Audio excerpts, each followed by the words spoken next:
Hello and welcome everybody to the longest running league-oriented fantasy football podcast, The KAEP. The only way they're going to catch up is if we slow down, and you know that's not going to happen. If we learned anything in week 5, it's that it's been feast or famine this season in the LVFL. You either blow somebody out or barely lose, and vice versa. You get blown out and barely win. And if you had your choice, you'd want to lose in a blowout. It's much easier to take and get over than losing a close one. Believe me, I know. And in week 5, we had more of that. Once again, a few games come to be decided on Monday night or Tuesday night in this case. We'll see some blowouts and some barn burners this week. We'll highlight that as we get to the matchups. We're also going to pass out some cheese to the offensive player of the week and the offensive snub of the week. So let's get this thing going, beginning with the game of the week. We have Juan and the Orange Crush up against Jared, Rona season. He's got a case of the Rona. Juan trying to keep the momentum going, trying to build on that victory from last week. And he got a great start with Ryan Suckup, the kicker, for Tampa Bay, 14 points on Thursday night. Although Jordan, he had Will Lutz, and Will Lutz did him one better, scoring 15 points. To Sunday, and Deshaun Watson, finally looking like the Deshaun Watson we've come to know and love. He had his best game of the year, 359 yards, 3 touchdowns, 2 interceptions for 27.2 points. Mike Davis in Carolina, he put up 20.9 points on 89 yards and a receiving touchdown. Also, Jamison Crowder, he's got some serious chemistry with Sam Darnold. He's averaging 15.2 points a game, twice as much as his average when he was in Washington. And in this contest, he'd rack up 8 receptions, 118 yards, and a touchdown for 17.7 fantasy points. For Jordan, he was nickel and diming it with everybody. Mike Evans, he put up 10 points on 5 receptions, 41 yards, and a touchdown. And Tyler Lockett, back to true Tyler Lockett form, 4.4 points. Kenyon Drake, he finally woke up and found himself in the end zone. He had 60 yards, a touchdown for 12.2 points. Oh, but then the equalizer. Indianapolis Colts defense and special teams delivers again. 15.3 points. We would go to Tuesday Night Football, Jordan Rona season. He had Josh Allen and Derrick Henry to make up 50-something points. I know that sounds like a lot, but with Josh Allen, the type of season he's had, and Derrick Henry, we know how much of a stud he is, especially at home. Josh Allen, you can't stop him, you can only hope to contain him, and that's what the Bills defense did throughout most of the game. Josh Allen had a touchdown pass in the first quarter, a la Patrick Mahomes, but was held in check all the way till the fourth quarter. In between there, you had Derrick Henry. He had a rushing touchdown. And in the fourth quarter is when the action ratcheted up. Josh Allen would hit TJ Yeldon on this 22-yard pass for his second touchdown of the night. A little while later, Derrick Henry a 9-yard touchdown run, and all of a sudden, the lead was down to 2 points. Tennessee on the kickoff, the Bills return man would fumble the ball and give the Titans the ball inside the 20, and that had Derrick Henry touchdown written all over it until this play where Ryan Tannehill, he will find his man in the end zone, and it wasn't Derrick Henry, so the deficit would stay at 2 points. Josh Allen getting the ball back for this final drive, and the Bills, with the game hopelessly lost, trot out the backup quarterback, and Josh Allen will sit the rest of this one out. And that's where it ended. Juan survives this week. The Bills doing him a solid, keeping Josh Allen in check. And for the second week in a row, Juan Guzman and the Orange Crush will catch a victory. They move to 2-3. And Jordan, I told you you'd rather be blown out than lose a heartbreaker. He goes to 3-2. And this game was so good that we're going to give it a second game of the week. And these two guys have been offensive powerhouses all season. Joey started it off on Thursday Night Football. Tom Brady underperforming. He had 253 yards, 1 touchdown, and 13.5 points. And there may be a quarterback controversy down in Viking Nation. Tannehill waiting in the wings. Running back Ronald Jones, he almost scored as much as Brady. He had 106 yards for 12.5 points. But Pedro, he had Kyler Murray. Pedro, I was a little surprised at the LVFL draft when you took Kyler Murray as your starting quarterback. But he has been nothing but good to you, which is probably why I'm 1-4. But Kyler Murray, 380 yards, 2 total touchdowns, 1 interception for 24.5 points. And Tyreek the Streak Hill. Oh, it could have been much, much worse. This touchdown gets called back on a holding penalty. But he would get 3 receptions, turns those into 78 yards, and that right there is a rushing touchdown, not a passing one. The touchdowns didn't stop there. Will Fuller, what a year he's having. Worthy of being called Will Fuller the Fifth.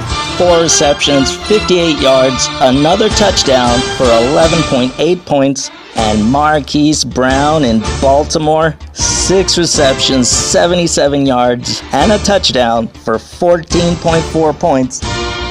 Joey had Brady, Gronk, and Ronald Jones just not performing like how you would expect. But come the Sunday night game, Viking Nations, he got some home cooking. Dalvin Cook, he went for 65 yards and a touchdown, 14.9 points. And everybody got a little nervous when he went out on that injury. As well as Adam Thielen, 9 receptions, 80 yards, 2 touchdowns. Oh, Adam Thielen, 20.3 points. And with this right here, Joey would claim the lead by 0.3 of a point.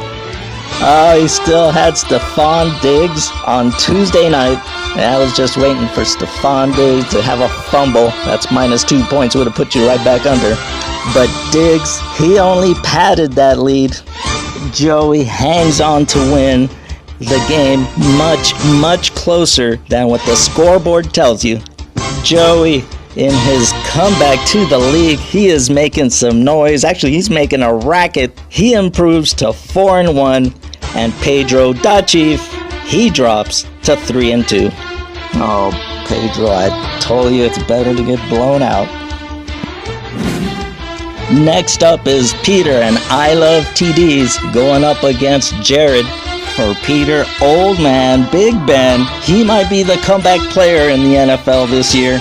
Back in the form that we've gotten used to seeing him throughout his career. He had 239 yards, 3 touchdowns, 24.9 points. 3 touchdowns going to Chase Claypool. And guess who had Chase Claypool on their bench? Thank you, Jared. And on the other hand, Jared, he got caught with Aaron Rodgers on a bye week, so he kept it going with Gardner Minshew. He tallied up 20.8 points on 301 yards and 2 touchdowns.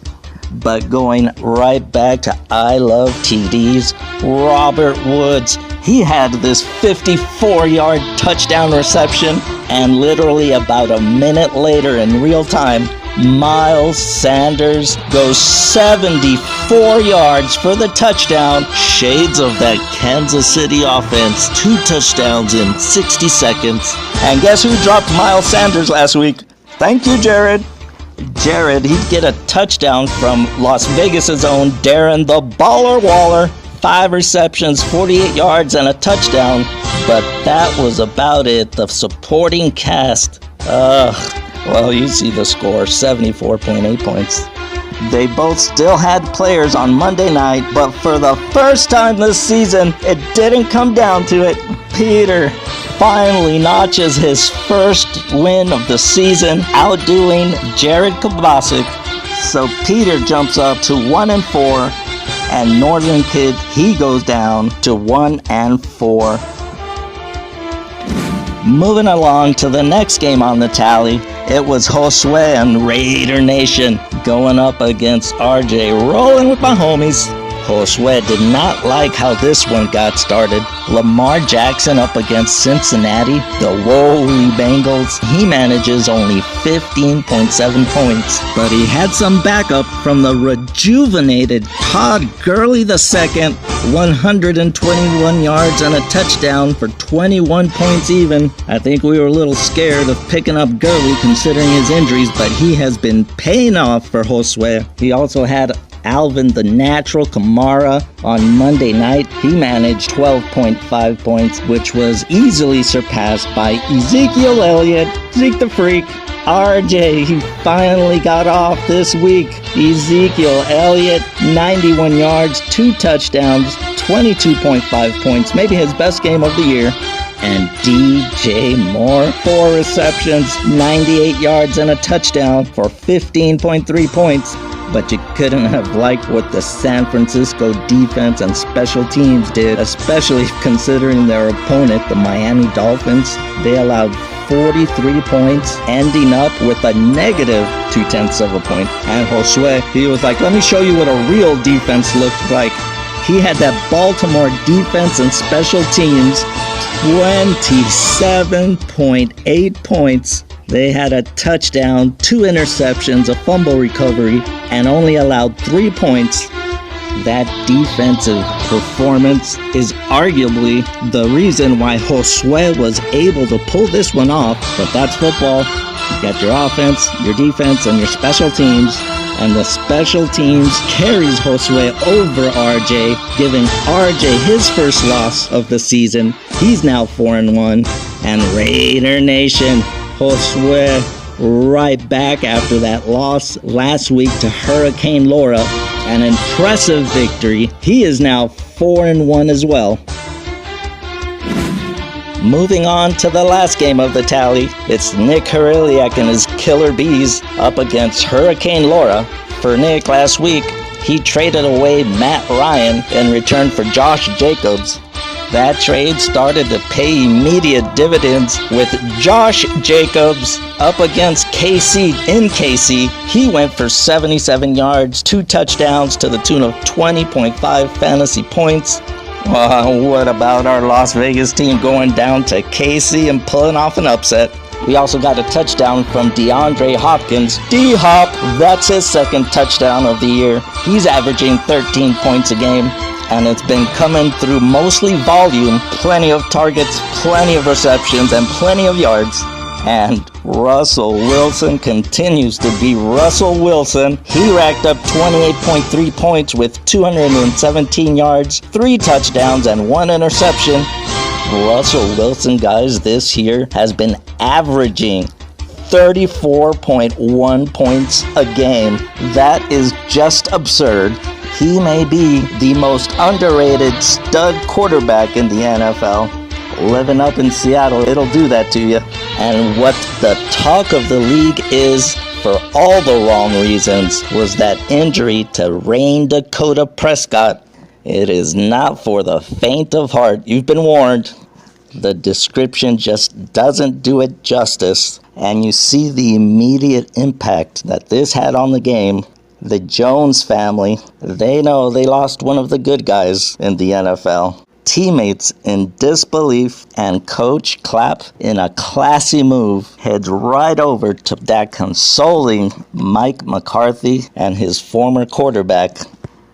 This season, Laura, the injuries have devastated your team. You lost Michael Thomas, Le'Veon Bell. At least they'll be back after missing some time, but not Dak Prescott. Our thoughts and prayers are with him and his family. So Nick, he improves to 2-3, and Hurricane Laura drops to 1-4. Close the books on week 5. Feast or famine, that was the order of the day. It seems to be the order of the season so far through 5 weeks in the LVFL. This was a week that sported 2 games of the week. 2 games that went wire to wire. Jordan and Rona season, he's got a case of the Rona, falls just short of Juan Guzman and his Orange Crush. And Pedro Dachi falls victim to Joey in his return to the league. I know you were waiting for a fumble too, Pedro, from Stephon Diggs in that Tuesday night game. Congratulations to Peter. He finally gets his first win of the season. I'm going to run the table, guys. I'm telling you. It was quite the week 5 in the LVFL. But now the dust has settled, so it's time to hand out some cheese.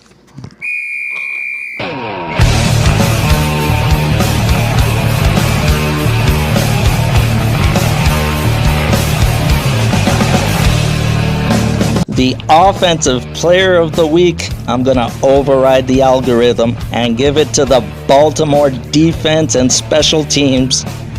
27.8 points. They had a touchdown, an interception, 2 fumble recoveries, and only allowed 3 points to Joe Burrow and the Cincinnati Bengals.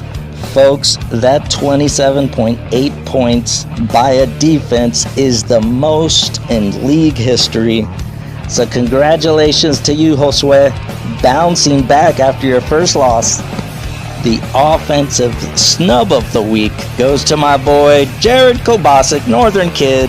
He had Chase Claypool, and all Chase Claypool did was haul in 7 receptions, 110 yards, 4 total touchdowns, 35.6 points on the bench. And Jared, where are you finding these guys? First it was Jason Sternberger, now this Chase Claypool. Either way, they weren't of much help.